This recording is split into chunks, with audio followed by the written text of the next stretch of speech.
We're shifting the culture to think about trust, healing, and resilience, right? The community is resilient. The community ultimately has what it needs to be able to police itself, to make itself safe, but we don't have the information and the know-how to do it.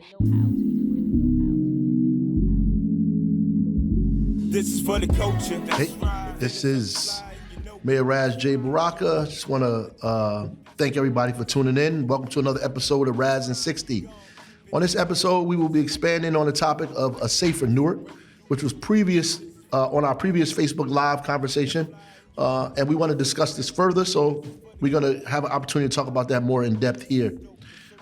In Newark, the city and the people are working collectively to achieve a safer city where public safety is based on trauma and trauma-informed care. And we recognize that we are all facing some form of trauma. Keeping Newark safe is our highest priority, and we have developed a holistic kind of approach to reducing violence, healing, and supporting our community. And with that said, we have some very, very special guests on today. Our guests will elaborate on this topic, their department, their offices, and things that they're doing to help us accomplish this goal, creating a safer Newark, safer community. And we're going to talk more about our holistic approach and what we can do as community to help move this approach along. Our first guests include our Public Safety Director, Fritz Frage, and Newark Police Chief, Emmanuel Manny Miranda. And on the second half of the show, we will be joined by Director of Office of Violence Prevention and Trauma Recovery, Lakeisha Yuri, to talk about how they support the work of the police department and what alternative policing looks like. Director Yuri will discuss how she serves officers in our community and how they work in collaboration with public safety. And I'll let her talk more about that when she gets on, and is a very dynamic guest. Look forward to having this discussion. Yeah, it's going to be a good show today. Yeah, yep, it definitely stays on theme of what we're focusing on in Newark, and I'm excited about today. I know I'm going to learn a lot, But let's go into the Newark news. Let's talk about some of the most recent Newark-based news stories that are out now. So let's go into the Newark 360 Master Plan. The city's planning board approved the Newark 360 Master Plan. This plan is the blueprint that will shape the equitable physical development of Newark for the next 10 years. For Newark, residents' input was crucial. The community really got a chance to help shape this plan. There were community meetings, there were Facebook Live meetings where people were able to give their input and comments and request things that they wanted to see in this master plan. Their ideas were taken, of course, into account, and there were also focus groups, surveys. There were meetings in each ward around Newark. So, and if anyone out there wants to learn more, they can go to newark360.org. Right. So, Mayor, how important was it to have the community engaged in this master plan from your perspective? Yeah, we had a few thousand touch points in the community. Many people gave their input and information. It's important because this is actually the foundation of how we're going to move the city forward, the blueprint, as was stated, in terms of zoning, restaurants, commercial space, residential, making sure we have more affordable housing, more green space, more trees, more family-oriented places in the city. So, and you got a lot of input from residents around those things. Oh, that's awesome. That's exciting because then people feel like their community, they helped develop it. You know what I'm saying? Like they're a part of it. Right. All right, moving along, let's talk about guaranteed income. So the Newark's guaranteed income pilot program called the Newark Movement for Economic Equity addresses economic insecurity by providing 430 Newark residents with $6,000 twice a year for 2 years or $250 biweekly payments, right? So a data dashboard was released recently that showed the data. So I'm going to read off some of that data that was released. So we have 40% of the funds from this first year was spent at retailers and discount superstores on things like food, clothes, household goods, and hygiene products. Right. 26% was spent at grocery stores. 10% was spent on transportation costs like gas and car repair. 12% went to housing and utilities, and other expenses included loan repayments, medical expenses, and tuition. That's great. It is. So what did you think when you saw this data, when you read it? What was your initial reaction? Well, that the pundits were wrong, that people who have negative things to say were incorrect. Some of it was based in racism. Some of it just sheer foolishness and ignorance that people was going to use. They would waste the money. They're going to buy, all kind of illicit items and, all of these kinds of things. And what we thought came true. People used the money on things that they needed every single day. Absolutely. Yeah. Absolutely. They was able to fill that economic void they may have. And put it back into the right back into the economy. Right back. All right. So, Mayor, you can go ahead and welcome on our first guest. Yep. And conversations with Mayor Raz J. Baraka on a Facebook Live every Friday. I bring guests on. The last time I had Director Frage and Chief of Police Manny Miranda talking about crime, violence, community involvement, and more. And they're here with us today.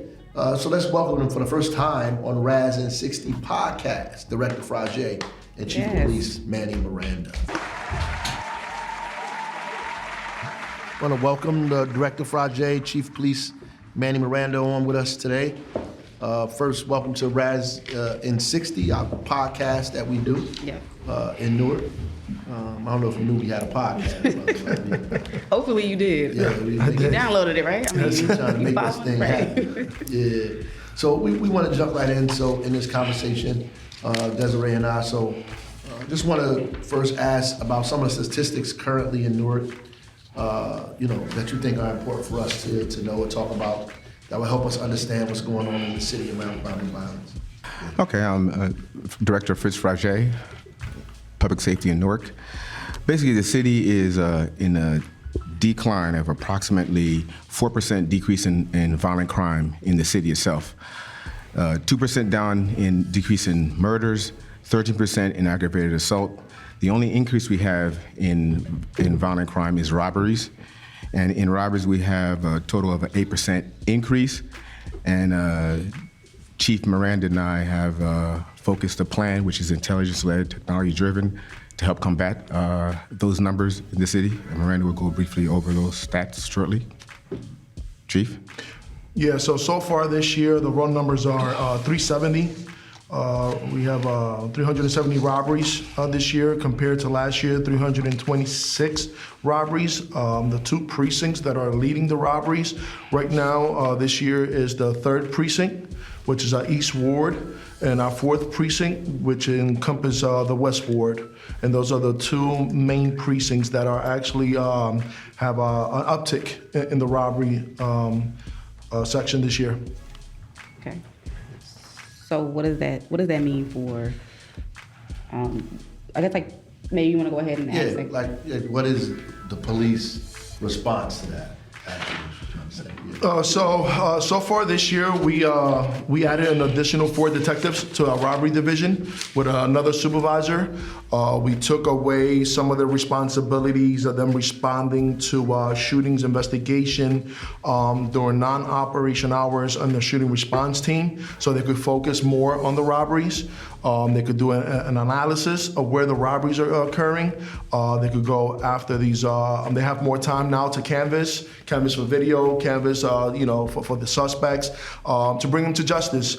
We also have got known offenders. A lot of times we see that some of these robbery suspects, once they release, they go right back to knowing what they do. And so we're going after them. We're doing a known offender type of chart that we give out to our detectives, and we also give out to our patrol. When they're out there and they see them, they know what to pay attention to when they're out there. It's also technology-led, intelligence-driven. In a sense, we take the intelligence of all the data of where the robberies are occurring, we analyze that data, and then we focus on targeted location, times of day that they're happening. We'll have enhanced patrols in the area the times of day they're getting robbed to ensure that when they're walking home, there's a patrolman there. We've also assisted and requested assistance from the Sheriff's Department to patrol some of the parks in the area. So during the time of days that there's certain robberies, the Sheriff's Department would also patrol the area, step outside and walk through the area to help prevent some of these crimes. All these crimes are crimes of opportunity, right. And they have cash on them, so they're just sitting ducks. People are waiting around to rob them. So the physical presence, the deterrent of physically being there will help deter some of the crime. Do you see any signs that this is working? I think so, Mayor. So far this year, the robbery division has been able to close out 170 jobs. They've been able, which is a 46% closeout rate. Right. The national average is about 27. Right. For every 10 jobs, only 3 are closed out. We're closing out about 5 or 6 jobs out of every 10 jobs. So they're doing a phenomenal job in the robbery division. That's good. That's good. Sounds good. That is good. And so we in the city have been, talking a lot about COVID and how we have been mapping things around COVID. How we mapping what's happened with COVID and how do we respond to that and so forth and so on. And is the police department doing something similar to that? Well, historically, the police have always used numbers and intelligence to guide the investigations. So in this case, normally we would do a plot chart map of where the shootings are happening, where the violent crimes are occurring. And in that case, we would target those cases and specifically have patrols go in the area at that time, or specifically target investigators to target those investigations based on names and dates of people that are actually committing a crime. The reality of it is a small percentage of the population completes 90% of the crimes. Right. Using that intelligence that you directed through COVID, where we were plotting where all the positive sites were occurring, and then in that sense, you focused all of the resources to those areas where it was ironbound. You'd be there giving the free testing sites. So it's the same type of format, but this is policing. Right. So that's what we're using to target that. Right. And Mr. Mayor, just to follow up with that, I wish I could show something like this map of what we've been talking about. Like we had said it before, the same way the COVID was attacked. So here's the last 6 months of this particular area, which we call the 513 sector, how many shots fired we had in that incident, how many actually people got hit. And now this is the last 28 days. We only have 1 incident in the last 28 days to show that what we're doing is working. Right. But not only is it working, but now we have to look for displacement, where they're moving to, where they're going. So that's where the intelligence comes in. Okay. Right. That's great. Sounds good. I have a question for you, Mayor. Why do you think using this hotspot method is the best approach for reducing crime? Well, I think the director said it. I mean, it's just intelligence-led, and we need to do that. I mean, I'm glad the police department is moving away from this kind of throw out a wide net and grab as many people as you can, and hopefully you catch the criminals. Right. Just really identifying areas where this stuff is happening at and putting our resources in that area. A lot of people get upset about that politically, because they want to see people everywhere, but problems not happening everywhere. Mm-hmm. Right. So you have to focus on where the problems are. It's true. Yeah. All right, I have a question for the both of you, Director and Chief. Newark, New Jersey is doing things with law enforcement that many other cities aren't, such as collaboratively working with organizations and offices such as the Newark Community Street Team, the Office of Violence Prevention and Trauma Recovery, to reduce violence and crime. Can you both explain how you work with them, and what does this partnership look like for those, from the outside looking in? What does it look like? Chief will go into the exact details of what it looks like, but we're very thankful that they started the OVP, and the director here is also here to describe what she does. Mm-hmm. But how it starts is just constant communication. Right. Constant communication on where the violence is happening. And in the past, the police were expected to be the police, the social worker, the one that's talking to you, to guide you, to assist you. And now with the mayor's support, he's assigned a group that does that portion for us, where they can have the sensitivity, the conversations to go forward. In this case, when we have a violent incident, it's very helpful that we can reach out for OVP to come out, have conversations with the family, provide them the support the city may have, whether it's social workers or just support to put the family somewhere for the night. They have those resources in the outreach program to help those families in those dire needs. And sometimes there's a witness that they may have information on who may be responsible. They assist in all aspects. The biggest key is the support of the community, because there is a victim that's involved in this shooting and this stabbing, and that victim needs attention and social services to help guide and support their lives, especially when they have children. They're assigned to several stations, but I'll let Chief Miranda discuss where they're located and how we're working them. We meet with them bi-weekly to have consistent conversations on how we target, and then we review this almost monthly and then quarterly review of, is it working? Right. Are they getting support? Are they replying back with, yes, thank you for helping us out. Thank you for giving the support needed to guide us through this tragic disaster that happened. Chief? Yeah, so while everybody else was talking about defunding the police, Newark came up with this idea of the Office of the Violence Prevention and Trauma Recovery, which has been helping us out tremendously. It's always been that it was said it's us against them. We got away from that, where before we wouldn't want to release information to the community, or we didn't want to release information because we were afraid it was going to leak out or whatever the case was, right? So now we have this office that we worked hand in hand with, that they see what we see. And we send them to these areas where they're experiencing the violence. We're telling them, hey, we got intelligence that this group is beefing with this group. See what you could do. Every week we send them known offenders, not just to put it out there, because we want them to follow up with them. Because sometimes it's that person might just need a job. Now they're able to offer that job. That person can't get a job because they don't have a driver's license, they don't have a birth certificate. Well, the Office of Violence Prevention is helping them to achieve those, to get those birth certificate and to get that driver's license, where before no one was helping them. So we have them in every precinct. There's a social worker assigned to every precinct. There's actually a form that every officer has that whenever they respond to a house, so let's say for a domestic, and they see that there's mental issues, that's something that we cannot deal with, now we have a form that we could actually forward to the Office of Violence Prevention, and they could follow up with that. And they have connections with University Crisis Section or Beth Israel, any other hospital that can help them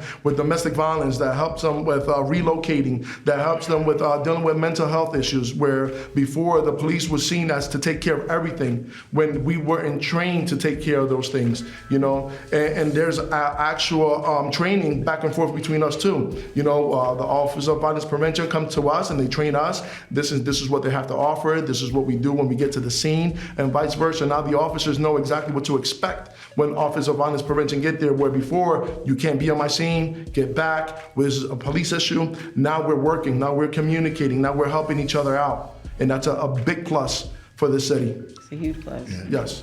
It's a 24/7 operation. So when we're going out at 2 o'clock in the morning, they're getting up and they're coming out at 2 o'clock in the morning to assist. Wow. Whether they're needed or not, they'll make the phone call. Do you need us? Where do you want us? We give them the information and they show up in support. Yeah. So the Office of Violence Prevention is very critical to how we do our things right now. We even have the social workers and some of the members assigned to work inside the precincts, which we've started just recently. They've got an office there. They can have direct communication with police officers. We've opened doors to some of the precincts where if there's domestic violence concerns, they can come in and sit down and do exchange of children. So there's no violence to prevent those type of occurrences from happening. So we've opened our doors to change how we do policing and to help and work with the community. So every week we also have a ComStat where all our commanders from both Patrol and Detective Bureau come together and we talk about these crimes and we talk about our issues. They also have a seat at the table also, where they report every week what they're doing and how can they help the commands, both on the Patrol and also on the detective side. Right, that's very good. Mm-hmm. That's very good. Looks like just before you get into the other question, just like, in general, in terms of the city, like what do you think residents can do to help, on their individual, what capacity to help reduce violence and crime and different things? What if I'm just a regular resident, what can I do to help out? I think the biggest thing is that they have to be our eyes and ears. They live there, they see things. And they could remain anonymous by calling the 1-800, I think it's 1-888 Newark Tips, NWK Tips, where they could report these issues. They know what's going on. They know where they're hanging out. They know who just moved in, who just moved out, and they could report those issues anonymously. So we need to reiterate, it's anonymous. Like people 100%, yes. So because that's the problem. Right. The community people they don't want to be labeled snitch. Right. They're afraid of retaliation if they know that, they call the police. So it would never be in a report, Miss Jones from, 222 whatever street called us and this is why we got you. It will never be that. It will always remain anonymous. But again, you're the eyes and ears for the police department out there, and you see things. You are in the neighborhood. You know who belongs. You know who don't belong. You know where they're parking these stolen vehicles. You know where they're stashing the drugs. You know where they're stashing these guns, and you can always remain anonymous. And if we get a gun, that's $1,000 for the person that they can also receive. I mean, that aspect of it, we also want the community to be aware that we're in the business of precision policing. So if we're talking to you in reference to a shooting, believe that it's supported by data. It's not supported we're just randomly talking to you. If we're talking to you, you've either been involved in a shooting, shot at somebody, been investigated during a shooting, or part of the shooting circumstance in that city. And as I said before, it's a small percent of the population that commits 90% of the crimes in the city. Right. So when we're talking to you, everything we do is precision-led with technology and intelligence. That's great. Yeah, sounds good. It sounds really good. So you feel good about where policing is going in Newark, then, in other words. That's what I feel. Absolutely. 100%. Listen, just this year alone, we already have taken 618 guns off the streets. Wow. Same time last year, 465. Wow. Right. 618, that's a lot. That's a lot. Good. The way I like to see that, for every gun we taken off, that's one less shooting victim, one less homicide victim. Right. One less senseless And killing. the majority of those, a lot of those, I can't say the majority, a lot of those are just phone calls. Hey, this person's got a weapon. Yeah. And then we have to reasonably articulate why we're approaching them and things of that nature, and then we'll follow through with an investigation. And if we have enough reasonable suspicion and proper cause, we'll facilitate the arrest. And those are just calls made in, hey, there's a person with a gun, or there's a person with something in this area, and we'll show up and we'll investigate. That's good. Yeah. We need the residents to do that. Yep, we need them to Keep call the in. community safe, keep their neighborhood safe. Absolutely need to do that. And $1,000.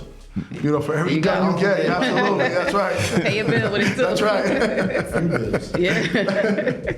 No, for real. All right, I think that's it, Mayor, for this part of the show. Yeah, but we want them to talk a little bit about the police recruitment stuff. Oh yeah. Yeah, just I know we got some classes in. Just talk about what classes in, what's going in next, and how does a regular Newark resident apply to be a cop? We currently have a civil service list, a test that came out from civil service, and in that list, they've already applied. We'll be opening that list shortly, and we'll be using that list for our future classes, which will probably be in January sometime. Mm-hmm. That class will be, hopefully we can get 100 recruits out of that class. We currently have a class of, I believe, 42 that's getting ready to graduate. They're going through Essex County Police Academy. I'll let Chief Miranda discuss the two that we have going to a different county, which is Hudson County. But when they do get out, once again, we start the training right there, the aspect of training about the relationship with the community, the conversation with the community. They're on foot patrol, having those conversations to make them approachable. Because the end result, if the community doesn't trust you, it's harder to police. Right. When they trust you and they have conversations with you and you're there and they know you, they'll actually reach out for you. And that's what we're going to need to facilitate a better community. We're taking strides in that aspect right now. We're revamping our internal training on community relations, community support, which we're doing right now. When they get at the academy, they're going to have a 3-week program just learning about approaches, discussions, articulation, and investigations to help us do our job better and to help them understand how to review and analyze data to assist in their investigations of patrol. Chief Moran will give you the numbers of the department because he handles how we disperse the members. Yes. As the director said, right now we have 42 that are going to be graduating now in November 9th. We also have another 62 that went in on September 15th. And in addition to that, we have 4 in Bergen County that are going to be graduating soon, and we just going to put another additional 10 in Hudson County Academy. Obviously, we need the officers out here. We want the presence to be out here. We got the green light from the mayor. He's supporting us to get these officers trained and to get them out into the streets and get them into the neighborhoods, so they could patrol and do the community stuff. But as the director said, you could go through the civil service route, or you could go also directly through the Newark recruitment that we're doing, and it's actually, just to give you the website, is NPD recruit at CI.Newark.NJ.US. I'll say that again. It's NPD recruit at CI.Newark.NJ.US. And they could apply through that website where they could do the application. And some of the requirements that are needed before you apply is that you must be a Newark resident for a minimum of 90 days. Before you apply, you have to be between the ages of 18 and 34.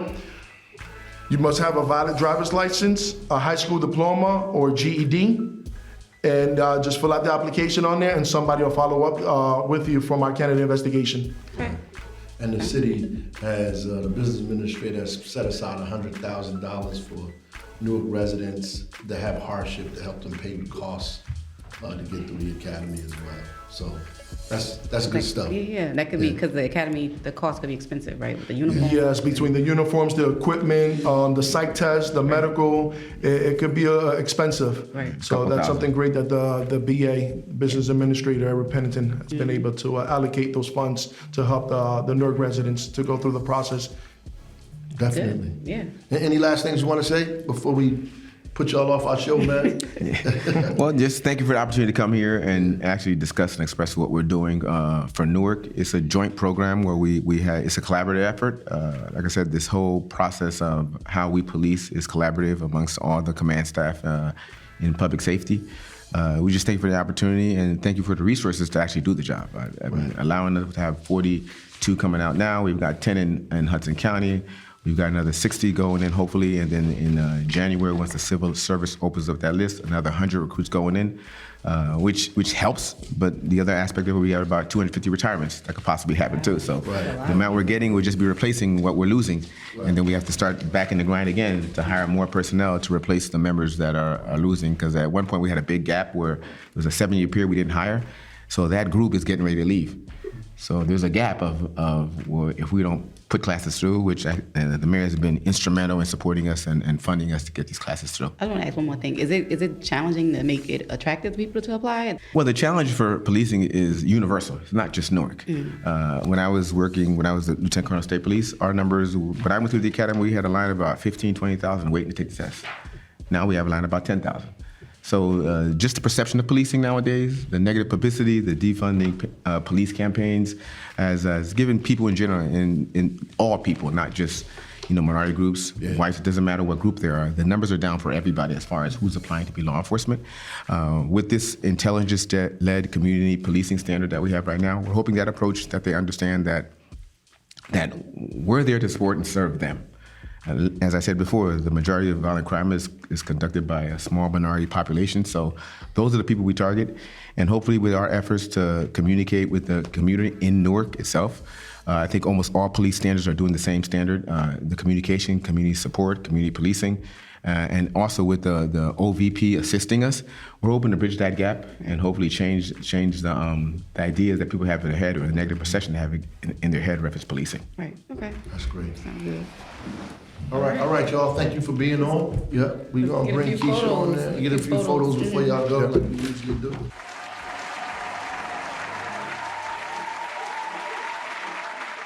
All right. We welcome to the second part of our show, Rise in 60. We have with us Director Keisha Yuri with us. I don't know, it's probably your first time on Rise in 60 podcast. So, we want you to give us a little background on what you guys actually do over there at the Office of Violence Prevention and Trauma Recovery. I know a lot of people have questions. They don't know what's happening over there, but what do you provide and what do you do?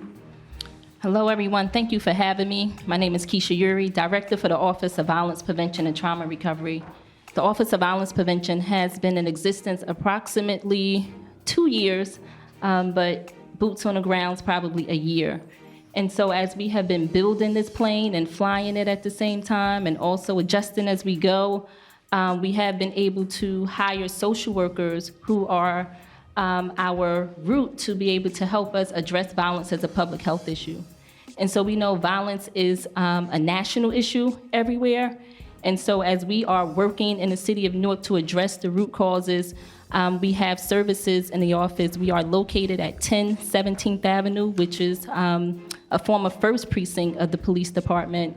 And we've been able to hire outreach workers, social workers, victim advocates to be able to help people who have been affected by crime and violence in the city by helping them to deal with their mental health, their emotional health, their social issues, financial issues, and safety.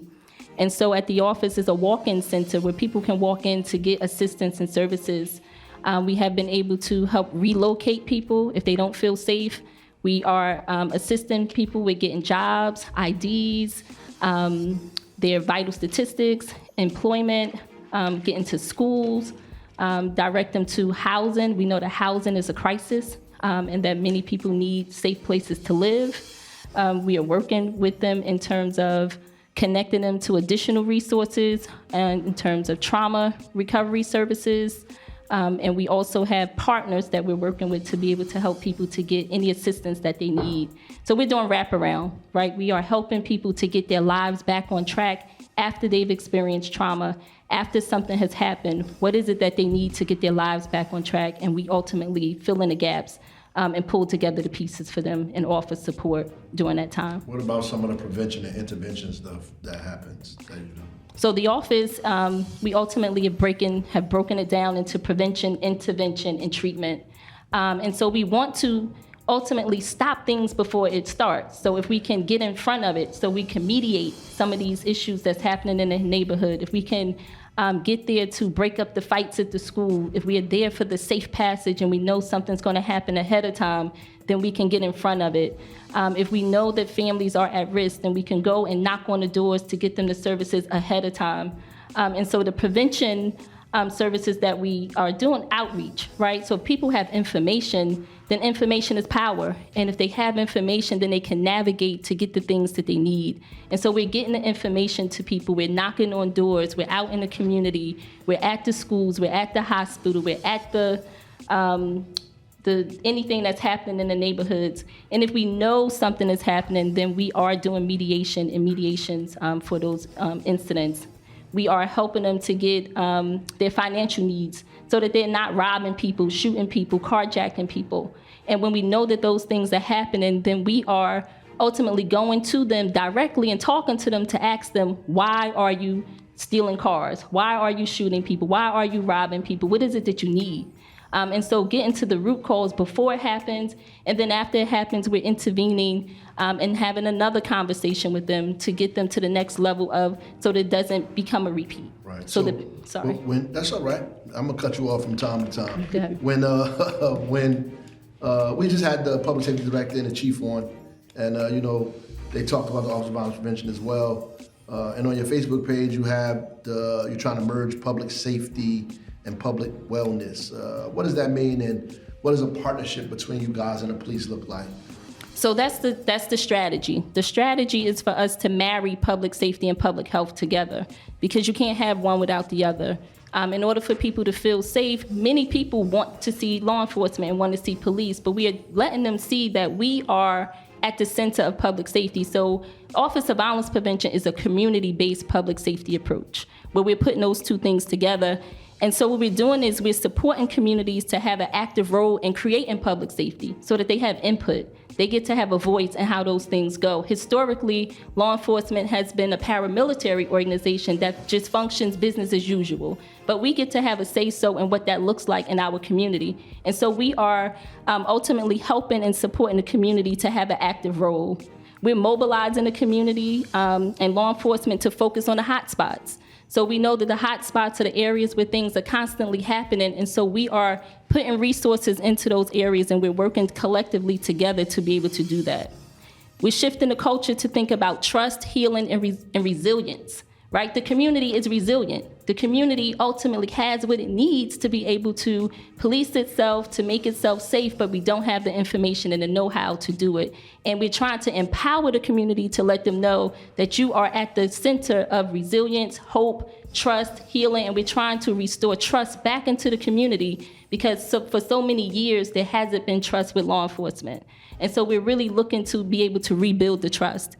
And then we're investing in the capacity of people and resources working to prevent violence. So we are investing into our community. Right, we have a $20 million investment, right, that we are investing into the community so that they understand and know that the resources are there, and we are going to enhance those resources by the city backing us in terms of making an investment for the people. That's great.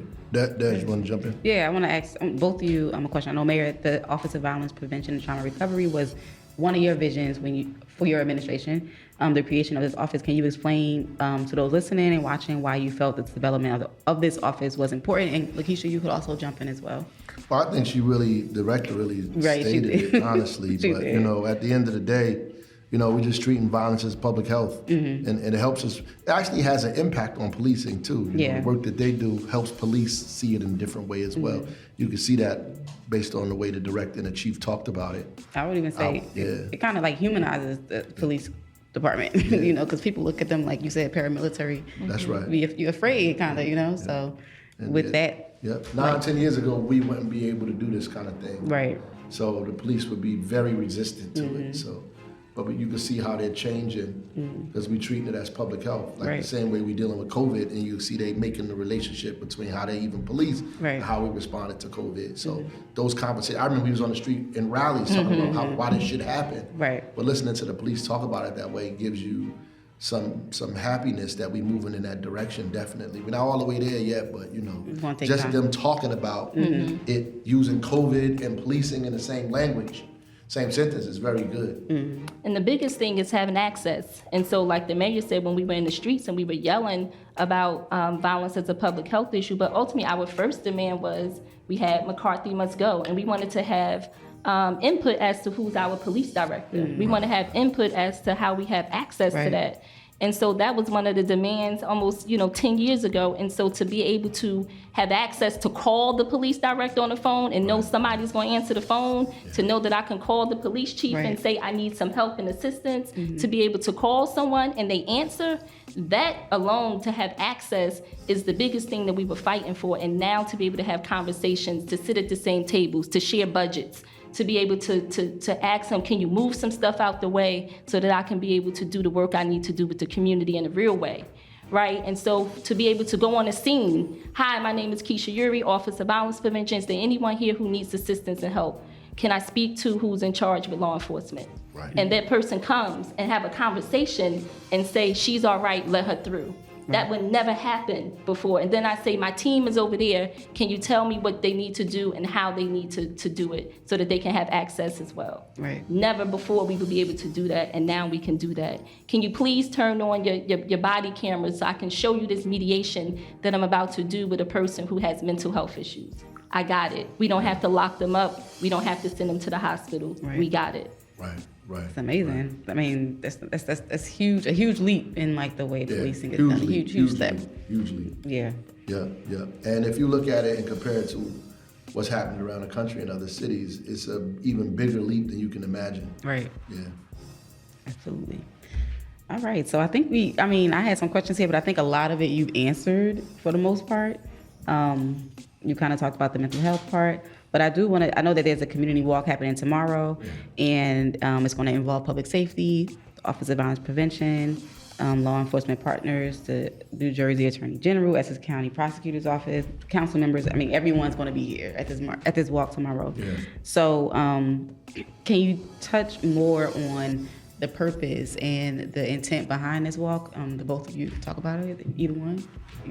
Either one who want to start? I think it's the education part. Like, everybody, like people get upset if you have a 24 hours of peace, if you have a walk, if you have this. They don't say, how is this stopping? Well, when you have COVID, how does it help us when we send Reverend Roundtree and the rest of the people out in the street to pass out literature? Right? What it does is informs people about what it is they need to do and not do to protect themselves, and it changes the culture. So before around the country, you had this culture of nobody wants to wear a mask, nobody wants to do this, nobody wants to do that. We out there giving them information. We say, look, people in this neighborhood dying. They say, I'm going to get my mask. You know what I'm saying? I ain't going out here with no mask on. We showed them the numbers. We talked to them about it. So when you have these kind of things, the education part of it to make people believe, guess what? It's okay to talk about peace, to have trauma, to deal with conflict and all the issues that you're feeling and thinking. And there's a place you could go. Right. Like you don't have to deal with this on your own. Like you ain't got to get a gun and shoot nobody. Like you could go down here, talk to a few people. If you need to be relocated, you need some help, some support, we can do that. Right. Like, and that education is important. You educate parents about how to respond to their children, and people who might you be walking and somebody dealing with domestic violence. They come pull you aside like, yo, I got this issue, here's my number. You know what I'm saying? All of that is critical when we dealing with what's going on in the city. Absolutely. And this walk is just a continuum of the work that we've been doing. So we did a 24 hours apiece, September 2nd and 3rd, right? We had 7,000 to 10,000 people that came out. Yeah. And right before that, we did a citywide walk in all 5 of the wards, right? And we picked up people along the way, and we gave out literature along the way. And to see the faces of the people as we walk by, right? so much empowerment, so much hope. So the visibility is important because, like you said, you never know what people are dealing with. Right. And prior to that, we had the Latin Fest, and it had a Office of Violence Prevention overview. We had our partners out there with the information, because people think that in other neighborhoods and in other wards that this stuff is not happening, but violence is happening in every ward of our city. It just looks different. So in our Latin, communities in the North Ward and the East Ward, we have an increase in robberies and different things like that, and people are being assaulted. And so they don't see that as violence, right? And so it becomes normalized. So we are really looking to destigmatize, to not normalize the violence. And so it's not business as usual. Somebody got to be outraged, right? And it can't keep being the same ones of us outraged, but it continues to be. But my office, the Brick City Peace Collective, all of our partners, law enforcement, Reverend Slaughter with his position, we're coming together with other law enforcement, with the Attorney General's office, with the prosecutor's office, to show that this is a united front. Right. And ultimately, when these things happen, we're all at the scene. When there's a homicide, all of these entities have to come out, but we need to be out when there's not anything happening. And so that's what this walk is about tomorrow. That's what our rallies leading up to, have been when we went into neighborhoods every week leading up to our citywide walk. And so we're going to continue to be visible. We're going to continue to be vigilant and show the community that violence is not going to be normal in our communities. And we're going to go out to every neighborhood where it's taking place. And for us not to just do it when law enforcement shoots somebody or when law enforcement do something, that we have to have a community-based approach, and that the ownership is on the community, because we know who the people are. We know what's happening, and we can't have business as usual. And I just want to add, I was at a funeral the other day for the 13-year-old girl who got shot in the head by her friend playing with the gun. And I saw one of the guys spoke that got up, who's involved in RARA, who's involved in the anti-violence stuff, violence prevention, office violence prevention, all the kind of work. He got up and gave a nice little kind of speech to the people in the community, and it was, it was all community people out there, about our ability to protect each other and take care of our families, and telling our kids it's not okay to do this and okay to do that. I was proud of that, because I see that his relationship with the folks in OVP has caused him to be more courageous about the things that he says in front of people. I mean, it takes courage to get up and talk to your peers and tell them that all the stuff we've been doing is wrong and we need to be doing something different, especially at a funeral. So I was like, wow, I was very impressed with that. So that's what the education part does. What I mean? It gives people the permission and the information to get up there and do the things that, to help us reduce the violence. Yeah, that's true. That's absolutely true. Yep. We want to thank you for coming on, Keisha.